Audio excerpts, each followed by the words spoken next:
All right, National College Football Roundup. Realignment never sleeps, Dad. It just keeps on coming and keeps on coming. And last episode, we talked about the Pac-12's issues when it comes to their inability to get a media rights deal done. Well, Baylor athletic director Mack Rhoades made some comments to our buddy David Smoke this week that, let's say, made some waves. Here are a couple of Mack Rhoades' quotes. I am not rooting for the demise of any particular conference, but I'm also looking out for what is best for Baylor, and what is best for Baylor is a really strong Big 12, and that secures its future, but not over just the next 6 years, but beyond. He also added, there is a short gain, but also a long gain for this. It is dependent on what happens among the Pac-12. There may be movement if whatever media deal they are able to strike is not satisfactory. We have to be prepared for that, and I think that we are if that is what happens. Ooh, an athletic director speaking on record about the possible demise of the Pac-12, Ted. This is juicy, baby. I love it. Yeah. We have to be prepared for that, and I think we are if that was to happen. They got a plan, man. He's saying it straight up. They already know, right? I feel like everyone already knows. Like I don't know what exactly is going to happen, but you've heard Oregon and Washington. What's going on there? These comments, what we've heard your Mark say, I feel like everyone already knows what's going to happen. They're just waiting for that moment for the first little crack to show, and then it's boom. And I think it's going to happen fast. Like we've said, it feels like everything needs and everyone wants it all to be in place before the 2024 season with the expanded playoff. It's how it feels. And to me, because Mack Rhoades also added this about, they asked him about how he would feel about a media rights deal where the primary partner was a streaming service. And he said, it would be disappointing, to be quite frank. Where I go first is the brand of the conference, which means impact on recruiting. I feel like every single one of these statements that Mack Rhoades is putting out there, it almost feels like a message to whatever Pac-12 schools that they want. It's like, hey, remember, we're here for you if that media rights deal isn't good enough. Remember how the streaming stuff could affect your recruiting. Like, it just feels like very pointed messaging to, and I'm not sure what schools it is. Maybe it's the four corner schools, right? The Arizona schools, Utah. I don't know. But it feels like Mack Rhoades is having conversations with Brett Yormark and the other leaders in the Big 12 conference. And then he's putting that messaging out there for every Pac-12 administrator and leader, like for all of them to see. I mean, it's not a coincidence, man, right? It can't be a coincidence. Nope. There's no doubt. And dude, I agree. Even if it's Apple or if it's Amazon, which I'm not, like, Amazon's not been mentioned, but they're starting to get into the streaming sports deal. Amazon is now in the fold. They have been, a lot of people think it may end up, the Pac-12's media rights deal may be some combination of Amazon and ESPN. That's kind of the latest update. They may pay a lot of money for it because they've got money to blow, but that you do not want to be on streaming. Just think about the difference in ratings. How many people across the country get up on Saturday morning and turn it to ESPN to see what game is on? Everyone knows when their team's game is, but they don't necessarily know where all the other games are. So the only people that watch your game are the people that are going directly to that game on the streaming service. And it's a much smaller number than casual fans that get up turn ESPN, flip through the channels, and I didn't know USC was playing Oregon State this week. This should be a good game. We'll see what Caleb Williams looks like. And they leave it on there and watch it. You won't get any of that on streaming. Or maybe you'll get less of that on streaming than you would otherwise. You certainly get less, especially right. You're talking about the streaming services that aren't associated with Fox or ESPN. Right. Right. And some people have cut the cord and they watch that through apps and all that stuff. But I wake up, I turn on ESPN to watch College Game Day. And sometimes, and I'll flip over to Big Noon Kickoff. If you're the game coming on after those and it's a good game, I'm just going to leave it on that channel. How many people watch 3 games at the same time by flipping back and forth by who has the ball and what the score is? And it's everybody does. Yeah. You just can't really compete with that. Streaming it's such a pain. Like even on streaming, and maybe everyone doesn't have this problem. Streaming seems to be a larger problem for me than it is everyone else. It's even more difficult just to rewind something really quick. Like, oh my God, did you see that hit? It's like there's this panic about losing your place, and then will it ever catch back up? It's just, I don't know. I like streaming for a lot of things. Live sports is not one of them. I was the comment Mack Rhoades had about recruiting really stood out to me. And just imagine, Oregon and Washington are the big brands out there in the Pac-12 now that USC and UCLA are gone. Right? They're the two that everyone says, okay, are they going to the Big Ten? Are they staying? Will the Pac-12 give them, an unequal distribution to stay? But I'm just imagining Dan Lanning, and I know that Oregon's got their NIL stuff up and running, and they're doing a great job with all that. I get that. But just imagine Dan Lanning trying to get a top prospect from like Louisiana or Florida or Texas even, right? Oregon's a long way from those states.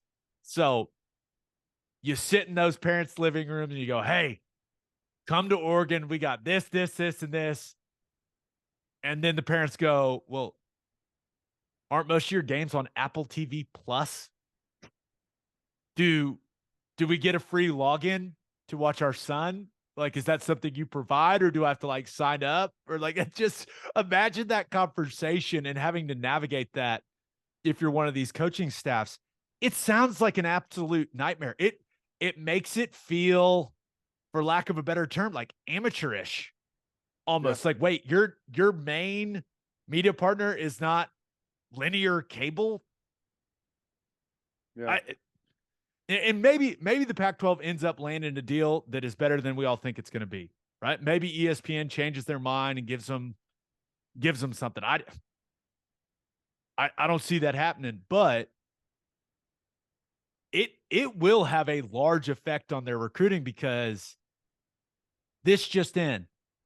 Kids want to have people watching them play.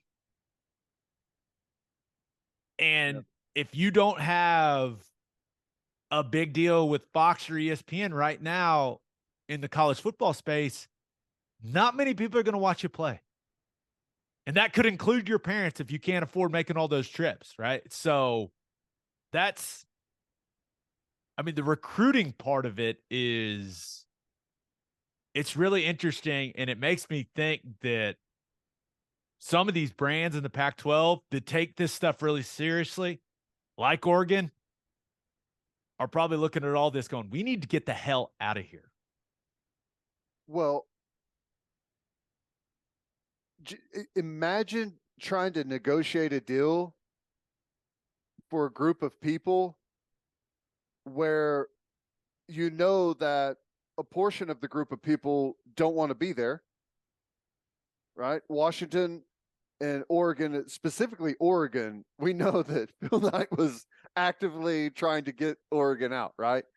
So there's no unity. Not only is there no unity, but everyone in the country is saying right now about the Pac-12's done. It's gonna fracture. It's over. Oregon and Washington are gone, like when everyone is basically predicting your demise, that's not a very good place to be at the negotiating table when you're trying to get top dollar. Right? Because you know that the people across from you are saying, we're worried that it's not going to work. We're worried that there's, you don't have everyone on the same page. That number just seems too high whenever there's this much up in the air. It's impossible to negotiate whenever they're in the situation they are. It doesn't seem like a good situation. You're asking for a handout is what you're asking for. Yeah, and you've got a Big 12 athletic director. Listen, Mack Rhoades is a smart guy, and he's done a really nice job at Baylor, right? And we have him on the my Sirius XM show all the time. The fact that he's willing to even talk about this stuff, right? As opposed, because he could have said, hey, I don't want to talk about any of that. That's the Pac-12's business, like all that stuff. He was just firing off answers left and right. It may tell you where the Big 12 feels like they stand in this entire thing. Yeah. No, I fully expect something to happen and happen by the end of this summer, right? It's how it feels, man. If not quicker. Ugh. You got that, like you combine that and Florida State starting to pipe up a little bit. Clemson. It could be an interesting 6 months we have ahead of us. Yeah. Realignment never sleeps. But you know the nice thing about this? Unless something changes drastically, we don't have to worry about this anymore. We don't have uncertainty. Like, can you imagine being like the Oregon States and the Washington States of the world? I mean, I'd be very, very stressed if I was a fan of those programs. Not clearly, not to mention like coaches and players, but if you're an AD, I mean, where are you going? It feels like you're about to float off into irrelevance if you are an Oregon State fan.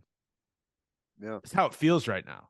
And that cannot be a good feeling. Meanwhile, we're making the move next year to the most stable, secure situation possible. And that's one thing I was thinking about when I was reading some of Mack Rhoades' quotes and thinking about the Pac-12 situation and what those players and coaches and administrators and fans are dealing with. It just reminds me, hey, Sooners may lose some more games in the SEC, but it was the right move. The stability, the certainty of being in that conference moving forward, what it means, it was the right move. It was the right move because you do not have to worry about this moving forward. Yeah. It's tough. I don't know what their conference payout is right now, their distribution, but the Mountain West, I don't know what other options that they're going to have. I don't know. Like I doubt the Big Ten, like USC, UCLA, Oregon, and Washington. That's a pretty damn good group of four to be adding to your conference, right? It's essentially all of the eyeballs of the Pac-12. I mean, when you're talking about large fan bases and teams that, have a bit of history and that rate well on television, I don't know how willing they're going to be to take the scraps with it. And I hate to say that, I think Washington State, Oregon State actually turned into pretty good teams here recently, but they don't rate. They don't have eyeballs. They don't have big fan bases. And I don't know how willing they're into the charity of bringing these schools along just because. Yep. Gonna be an interesting few months, man. I know. But we're going to the SEC. We don't care about everything else. Come on. It'll be interesting for them. We're good. We're good. Okay, one more thing I wanted to cover. So a few episodes ago, we talked about possible clock rule changes coming to college football.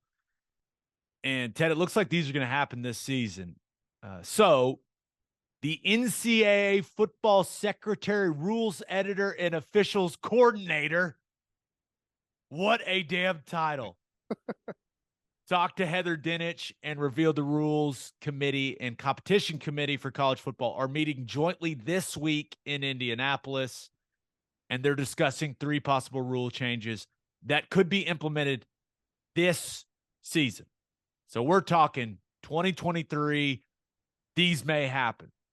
So the 3 are the clock running after a first down, except for inside the final 2 minutes of a half, teams not being able to call consecutive team timeouts, and not having an untimed down if there's a penalty on the last play of the first or third quarter. Now, the rules committee is expected to make and propose rule changes publicly on Friday. And then the playing rules oversight panel, all of these titles are just obscene. Like, there's just too much going on. But the playing rules oversight panel will then have to approve them in April. So Ted, with how quickly this has come together, it feels like this is happening, right? Yeah, I think it's going to happen. It doesn't seem like there's going to be much doubt, especially whenever they tag it with, we're doing this for player safety, which I don't think they really are doing it for player safety, but it's an interesting way to label it to get everyone to be on board. Oh, you don't like player safety? You want it to be more dangerous for the players? You want them to play more plays? What's wrong with you? You want them to have more the new word, the buzzword is exposures. Right. Throw that out there. You throw the word exposures out there, and it makes it feel like you really care about the kids. Yeah. Well, I think it's all going to pass, and I think it's going to affect some. Like, I don't think it's going to affect Oklahoma's length of games almost at all. Other teams that operate at a slower pace, it will affect the length of those games. Like Oklahoma, for the most part, when we get a first down, guess what? We're snapping the damn ball right away. Other teams get a first down, regroup, change some personnel, huddle up, figure out what it is exactly we're going to do, get back out there. Okay, some time has actually elapsed between the end of the last play and this one. For us, like the first down, the clock doesn't really matter. That's an opportunity for us to hit the gas and go. Yeah, I think the biggest effect it'll have, there'll be a few less plays a game. The biggest effect it'll have will be on that official that has to spot the ball and then run backwards while winding the clock. He doesn't have to do that anymore. Good for him. I wish they would just calm the hell down on spotting the ball. Like, it's not your job to go breakneck speed to spot the football for the offense. You should operate at the same speed at all times. If they want to go super fast, like, you don't need to help them go fast. You spot the ball at your speed. Spoken like a true defensive guy. You know what I'm saying, though, right? I know, but meanwhile, I would be the center, like, spot the damn ball. That's what I would be doing. I'd be screaming at him. Meanwhile, you'd be telling him to slow down, and then we'd probably just end up yelling at each other. I'm the guy that used to stand in front of the defense to call the huddle and accidentally back into the football and knock it off the spot. oh, did I move it? That's my sorry, that's my I didn't bad. know you guys said it there. I'm the guy that puts my hand on the ball and then moves it a full yard forward. But these rule changes, it's going to be a trial and error type situation, right? What type of real impact are these rules going to have on game length, on play counts, and some of the quotes from Heather Dinich's article? This is not something that where these get changed and then that's that. Like, they're going to continue to reevaluate how these affect the game as a whole. So I think it's going to be a good change personally. And I really think the only rule that's going to have much of an effect on games is the one where clock's running after a first down, except for the last 2 minutes of the half. And I love the fact that they kept the the clock stopping in the last 2 minutes because it creates more excitement at the end of games. And that's why I think the NFL should do it too. I think it would create more excitement. It's very similar to how I think about college basketball. You should be able to call timeout and advance the ball in the last minute of the game. Like it would make it would create more exciting situations. So I'm all for it. Not to get off on a tangent, but the rule changes that women's basketball made in college has helped their game out tremendously. And they adopted I think they can advance, right? On timeout. All I know is that it makes no sense that the men still play halves. It's so stupid. No, it's crazy. But hey, some of it I get, like with college football, instead of just flat out adopting the NFL rule, like I know you and I are kind of on board with that.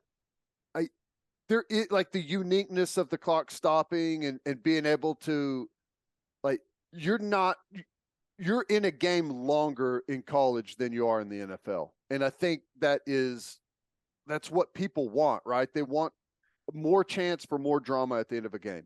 Yeah. If you don't have timeouts late in a college game, even with this new rule change, you still got a chance. Mm-hmm. It's really hard unless you have Patrick Mahomes. Right. It's really hard to put the drive together you need without timeouts in the last minute of the game in the NFL. It just is.